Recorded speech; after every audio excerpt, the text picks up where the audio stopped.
আসসালামু আলাইকুম ওয়া রাহমাতুল্লাহি ওয়া বারাকাতুহু। আলহামদুলিল্লাহি ওয়াস সালাতু ওয়াস সালামু আলা রাসূলিল্লাহি আম্মা বা'দ। প্রিয় দর্শক, আপনাদের সবাইকে জানাচ্ছি অনেক অনেক মোবারকবাদ আর সেই সাথে আমন্ত্রণ জানাচ্ছি আমাদের এই নিয়মিত আয়োজন। আপনারা দেখছেন দৈনিক যুগান্তর আয়োজিত সুপার ফ্রেশ ড্রিংকিং ওয়াটার নিবেদিত রমজানের আলো। রমজান একেবারে শেষ হয়ে আসছে। আজকে ২৭শে রমজান। প্রিয় দর্শক, অনেকেই আজকে বাড়ির উদ্দেশ্যে রওনা দিয়েছেন। আমরা দেখতে পাচ্ছি অনেকে হয়তো আগামীকালকে যাবেন। আল্লাহ রাব্বুল আলামিনের কাছে আমরা দোয়া করি প্রত্যেকেই যেন তারা নিরাপদে বাড়িতে পৌঁছতে পারেন, সুন্দরভাবে ঈদ উদযাপন করতে পারেন। আবার ঈদ উদযাপন শেষ করে আবার সুন্দরভাবে তারা তাদের বাসা বাড়িতে ফিরে আসতে পারেন। আর প্রসঙ্গত যেটা বারবার বলি, আবারও বলছি, স্মরণ করিয়ে দিতে চাই, রমজান এখনো শেষ হয়ে যায়। যারা মনে করছি ২৭শে রোজার পর বা ২৭ রজনীর পরে রমজান ফিকে হয়ে গেছে, এটা নয়, বরং রমজান আরও মহিমান্বিত হয়েছে। এটা হলো সেই পরীক্ষার অবস্থার মতন। আপনি ২.৫ ঘন্টা যাই লিখেছেন, এখন যে ৩০ মিনিট আছে, এই ৩০ মিনিটে আপনি দেখতে পাচ্ছেন যে চাইলে আপনি অনেক নম্বর উঠাতে পারেন। আপনি কি করবেন? নম্বর উঠাবেন নাকি খাতা জমা দেবেন? ঠিক একই অবস্থা। এই যে হাতে ২-৩টা দিন আছে, ৩টা দিন এখনো সময় আছে। আপনি চাইলে এই পুরো রমজানের সময়টা সুতরাং আমি বলবো, আসুন আমরা আপনার সঙ্গে আছি। আল্লাহ তৌফিক দান করুন। আমি এই বিষয়ে ইনশাআল্লাহ আগামীকালকে কথা বলছি রাখি। আজকে যে ব্যাপারটা বলতে চাই, সাদাকাতুল ফিতর নিয়ে আমরা কিছু জানতে চাচ্ছি। সাদাকাতুল ফিতর কি? সাদাকাতুল ফিতর হলো সাদাকা দান করা হয়। ফিতর মানে হলো যে স্বভাবজাত। এটা একটা। আরেকটা বিষয় হলো যে আমরা সাথে যে ঈদ উদযাপন করবো, এই পুরো রোজা মাস যে আমরা রোজা পালন করলাম এবং আমরা যে ইফতার দিয়ে ফিতর দিয়ে যে শুরু করবো, এটা এমন একটা দিন হবে যে দিন আমরা সবাই আল্লাহর কাছে সাদাকা করবো এবং সেই সাদাকাটা ফিতরের দিন পাবো। প্রিয় দর্শক, এই কারণে আমরা দেখতে পাই রাসূল সাল্লাল্লাহু আলাইহি ওয়াসাল্লাম সাদাকাতুল ফিতরের কথা উল্লেখ করেছেন। এটা উম্মতের জন্য ওয়াজিব হয়ে গেছে। অনেকেই এটাকে ওয়াজিব বলে সাব্যস্ত করেছেন। কেন করেছেন? দুটো কারণে। রাসূল সাল্লাল্লাহু আলাইহি ওয়াসাল্লাম সাদাকাতুল ফিতর কেন আদায় করা হবে এ ব্যাপারে বর্ণনার মধ্যে দুটো কথা বলেছেন। একটা হলো, আমরা যে রোজা রেখেছি, রোজার মধ্যে যদি আমাদের ভুল হয়ে যায় আর কি, না জানা ভুলগুলো, ছোটখাটো ভুলগুলো এই সাদাকার মাধ্যমে একটা কাজা বা কাফফারা আদায় হয়ে যাবে। আর দ্বিতীয় বিষয়টা হলো যে এটা এমন একটা সাদাকা হবে, ঈদের দিন, আমাদের আনন্দের দিন, খুশির দিন। প্রত্যেকের বাড়িতে খাবার থাকবে, এমন কোনো বাসা বাড়ি থাকবে না যেখানে কেউ খাবার পাবে না, এটা যেন না হয়। এবং সেই দিন কেউ খাবারের জন্য ভিক্ষে করবে বা মানুষের কাছে চাইবে, এটাও যেন না হয়। অর্থাৎ আমরা সবাই মিলে ঈদের দিন আমাদের প্রত্যেকের বাড়িতে ভালো মন্দ রান্না করব, খাবো, এবং একটা দিন অন্তত এমন হবে যেদিন কেউ কারো কাছে খাবার চাইবে না, বরং সবাই সবাইকে মেহমানদারির চেষ্টা করবেন। কি অপূর্ব, অভূতপূর্ব, অসাধারণ একটা ব্যাপার। এবং এটাকে নিয়ে আসলে সাদাকাতুল ফিতর। এবং সাদাকাতুল ফিতরটা কখন দিতে হয়? আমরা আমাদের সমাজে দেখে থাকি, অনেকে শুরুতে দিয়ে দেন, অনেকে আবার অপেক্ষা করেন রোজার পরে, ঈদের দিন বা ঈদের পরে গ্রামে যাবেন, তখন তারা দিবেন। আসলে এই দুইটাই ঠিক না। সাদাকাতুল ফিতর আদায় করার নিয়ম হলো, এমন সময় আপনি সাদাকাতুল ফিতর দিবেন যেই সময়টাতে আপনি যাকে দিচ্ছেন তিনি যেন ওটা ব্যবহার করে ঈদের দিন খরচ করতে পারেন। আপনি যদি বেশি আগে দেন তাহলে সে আগেই খরচ করে ফেলবে। এই জন্য রাসূল সাল্লাল্লাহু আলাইহি ওয়াসাল্লাম নিয়ম করে দিয়েছেন যে আমরা যখন সাদাকাতুল ফিতর আদায় করব, এমন সময় দিব যাতে করে সেটা ঈদের দিন ভালো মন্দ যাদেরকে দিব তারা খেতে পারেন।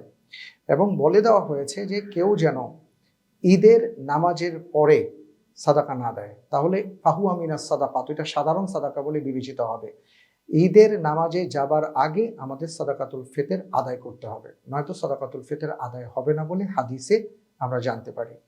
আশা করি আমরা বুঝতে পারছি যে আমরা কখন সাদাকাতুল ফিতরটা আদায় করব। এটা গেল একটা বিষয়। দ্বিতীয় যে ব্যাপারটি বলতে চাই, সাদাকাতুল ফিতর আদায়ের ক্ষেত্রে হাদিসের মধ্যে নানা শব্দ এসছে। জবের কথা আসছে, গমের কথা আসছে, খেজুরের কথা, কিশমিশের কথা, পনিরের কথা, এগুলো আমরা পাই। তো এই যে ৪-৫টা আইটেমের কথা উল্লেখ করা হয়েছে, কেন এই ৪-৫টা আইটেম? অসাধারণ একটা ব্যাপার আছে। সেটা হলো, এটার পরিমাপটা বলে দিই। হাদিসের ভাষায় যেটাকে এক মুদ সা বলা হয়েছে। এক মুদ সা মানে হলো, বর্তমান সময়ে আমরা সার্বিকভাবে একটা হিসাব করতে পারি ৩.৫ কেজির মতন। তো এটাকে অর্ধসাও বলা হয়েছে, যেটা মদিনার হিসেবে পরবর্তীতে কুফায় এটা করা হয়েছে। কারণ হলো কুফার অর্ধসা মদিনার 1 সায়ের সমপরিমাণ ছিল বলে ওলামায়ে কেরাম বর্ণনা করেন। আমরা ধরে নিই যে 3.5 কেজি। তো 3.5 কেজি পরিমাণ আপনি আটার দামে দেবেন বা চালের দামে দেবেন, নাকি গমের দামে দিবেন, না খেজুরের দামে, না কিশমিশের দামে, না পনিরের দামে দিবেন, এটা ডিফার করবে আপনার জীবন চলার পদ্ধতির উপরে, আপনার লিভিং স্ট্যান্ডার্ড অনুপাতে। অর্থাৎ আপনি যে সোসাইটির মানুষ, আপনি আপনার জীবনের লেভেলটা যে পর্যায়ের, আপনি ঠিক সেই লেভেল থেকেই বিবেচনা করবেন যে আমি কোন পর্যায়ে কোন মূল্যে আমি দেব। আমি কি জব দিব, না গমের দিব, নাকি আটার দিব, নাকি আমি কিশমিশ দিব, না পনির দিব, না খেজুর দিব, এটা আপনি বিবেচনা করবেন। অর্থাৎ সাদাকাতুল ফিতর এটা মোটামুটি সবাই, সার্বজনীন সবাই মোটামুটি দিতে পারেন। কারণ যার কাছে 52.5 তোলা রূপার সমপরিমাণ অর্থ বা তার কাছে সম্পদ আছে, অথবা 7.5 ভরি স্বর্ণের সম্পদ যদি তার কাছে থেকে থাকে, তিনি সাদাকাতুল ফিতর দিতে পারেন। তো এই জন্য আমরা যদি একটু চিন্তা করি তাহলে দেখব যে আমরা ঘুরে ফিরে সবাই দিতে পারি।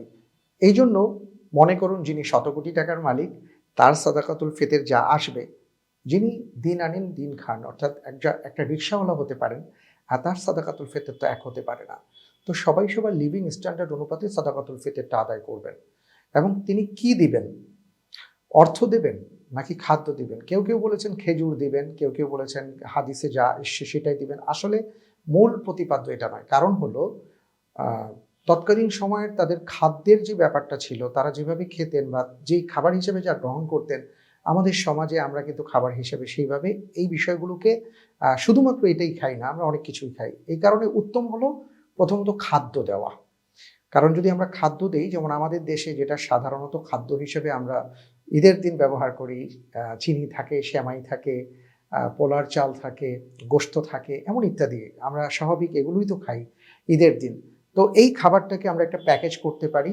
আপনি মনে করুন যে কথার কথা আপনার খেজুরের মূল্য আপনি 3.5 কেজি উন্নত মানের খেজুরের যে দাম, সেই দামটাকে আপনি নির্ণয় করে যদি আপনি প্যাকেজ করেন যে আমি একজন মানুষকে আমি প্যাকেজের খাবারটা দিব, আপনি হয়তো আপনার অর্থ বেশি হলে আপনি অর্থ দিয়ে হয়তো 5 জনকে দিতে পারেন, কোনো সমস্যা নেই। কিন্তু খাবার দেওয়াটা উত্তম অর্থ দেওয়ার চেয়ে। কারণ অনেকে অর্থ নিয়ে পরে দেখা যায় যে এই খাতে তারা ব্যয় করেন না। আরেকটা বিষয় হলো যে একটু দেখে শুনে বুঝে সাদাকাতুল ফিতর আদায় করা উচিত। কেউ চাইলো আর আপনি দিয়ে দিলেন, সেই ব্যক্তি 10 জনের কাছ থেকে সাদাকাতুল ফিতর নিয়ে তিনি এত খাবার দিয়ে কি করবেন? এই জন্য আমরা একটু দেখব যে কারা এটার যোগ্য। একেবারে প্রান্তিক লেভেলে যদি খোঁজ খবর নেওয়া যায়, বা আপনার গ্রামে, আপনার বাসা বাড়িতে আশেপাশে যারা আছেন প্রান্তিক লেভেলে একটু খোঁজ খবর নিয়ে যদি তাদেরকে দেওয়া যায়, এটা আপনার জন্য সবচেয়ে উত্তম। অর্থ দেওয়া, টাকা দেওয়ার ব্যাপারে কেউ কেউ এটা জায়েজ বলেছেন, আপনি দিতে পারেন। তবে যেহেতু রাসূল সাল্লাল্লাহু আলাইহি ওয়াসাল্লাম খাদ্য দিয়েছেন, তাই আমরা খাদ্য দেওয়ার চেষ্টা করব। এরপরে আমি যেটা বলবো যে কাদের পক্ষ থেকে দিতে হবে, আমাদের পরিবারের যত সদস্য আছে, অর্থাৎ আমার অধীনস্থ যারা আছেন আমার পরিবারে, সবার পক্ষ থেকে আমি আদায় করব। এমনকি যদি এমনও হয় যে আজকে ফজরের আগে, অর্থাৎ ফজরের ওয়াক্তে কোনো সন্তানের জন্ম হয়েছে, তার পক্ষ থেকে আপনি সাদাকাতুল ফিতর আদায় করবেন। কেউ কেউ বলেছেন ঈদের নামাজে যাওয়ার আগে যদি সন্তানের জন্ম হয়, তার পক্ষ থেকেও সাদাকাতুল ফিতর আদায় করতে হবে। তো আমরা সেইভাবে আদায় করে দিব ইনশাআল্লাহ তাআলা। তো প্রিয় দর্শক, সাদাকাতুল ফিতর নিয়ে এই আজকে আমরা কথা শুনলাম, সেটা হলো যে আমরা এমন সময় দিব যেই সময়টার মধ্যে মূলত যারা সুবিধা বঞ্চিত তারা যেন খাবারটা পান এবং ঈদের দিনে যেন তারা খেতে পারেন। দ্বিতীয়ত দেখে শুনে দিব। তৃতীয়ত 3.5 কেজি সমপরিমাণ, যদিও 3.5 কেজি পুরোপুরি আসে না, কিছু কম আসে, আমরা 3.5 কেজি ধরেই দিতে পারি। এবং সেই ক্ষেত্রে আপনার লিভিং স্ট্যান্ডার্ড অনুপাতে আপনি যে জীবনযাপন করেন সেটার উপর ভিত্তি করে আপনি খেজুরের দামে দিতে পারেন, জবের দামে দিতে পারেন, কিশমিশের দামে দিতে পারেন, পনিরের দামে দিতে পারেন, বা চালের দামেও দিতে পারেন ইনশাআল্লাহ তাআলা। এইভাবে চিন্তা ভাবনা করে আমরা দিব এবং আমাদের পরিবারের পক্ষ থেকে দিব। আল্লাহ তাআলা আমাদের সবাইকে সে তৌফিক দান করুন। আল্লাহুম্মা আমিন। আমি একটা প্রশ্ন পড়ছি, সেই প্রশ্নটা আমাদের কাছে আসছে এইভাবে যে আমাদের সমাজে অনেকেই বলতে শোনা যায় যে কেরোসিন তেল নাপাক। এই কথার বাস্তবতা কতটুকু? কেরোসিন তেল কি আসলেই নাপাক? আসলে কেরোসিন তেল কেন নাপাক বলা হয় সেটা আমার জানা নেই। কারণ কেরোসিন তেল তো এটাতে কোনো অ্যালকোহল আছে কিনা আমার জানা নেই, এবং এটার মধ্যে কি উপাদান দিয়ে তৈরি করে যেটাকে নাপাক বলা হচ্ছে, এটা অ্যাবসোলুটলি আমি বলতে পারবো না, তাহকিক করে বলতে হবে ইনশাআল্লাহ। আপনাদেরকে অনেক ধন্যবাদ এই প্রশ্নের জন্য। আর আরেকটি প্রশ্ন আসছে যে রমজানকে কেন্দ্র করে আমাদের বাসায় ভিন্ন ধর্মের কেউ ইফতার পাঠিয়েছেন, আমরা সেই ইফতার গ্রহণ করতে পারি কিনা, বা যদি পাঠান অনেক ধন্যবাদ, অবশ্যই আপনি গ্রহণ করতে পারেন এবং ওনাদেরকে আপনি ধন্যবাদও জানাবেন, কারণ উনি আপনাদেরকে ভালোবেসেই কাজটি করেছেন। এটা একটা উদারতা। আপনি বিনিময়ে তাদের বাড়িতে খাবার পাঠান, এটা আপনার জন্য সৌন্দর্য, ইসলামের সৌন্দর্য। এরপরে আপনি খাবার গ্রহণ করার ক্ষেত্রে যদি গোশত পেয়ে থাকেন, নিশ্চয়ই একটু তাহকিক করে নিতে পারেন। যদি এটা কোনো মুসলিম মুরগি জবাই করে রান্নাবান্না করে থাকেন, উনি হয়তো কিনে আপনাকে দিয়েছেন, আপনি এটা খেতে পারবেন ইনশাআল্লাহ, কোনো সমস্যা নেই। অনেক ধন্যবাদ প্রিয় দর্শক, আজ তাহলে এ পর্যন্ত। আগামীকাল ঠিক একই সময় আবার আপনাদের সাথে কথা হবে। আগামীকালকে যে বিষয়টি বলতে চাই সেটা হলো রমজান শেষ হয়ে যায়নি। জাযাকুমুল্লাহ। আসসালামু আলাইকুম ওয়া রাহমাতুল্লাহি ওয়া বারাকাতুহু।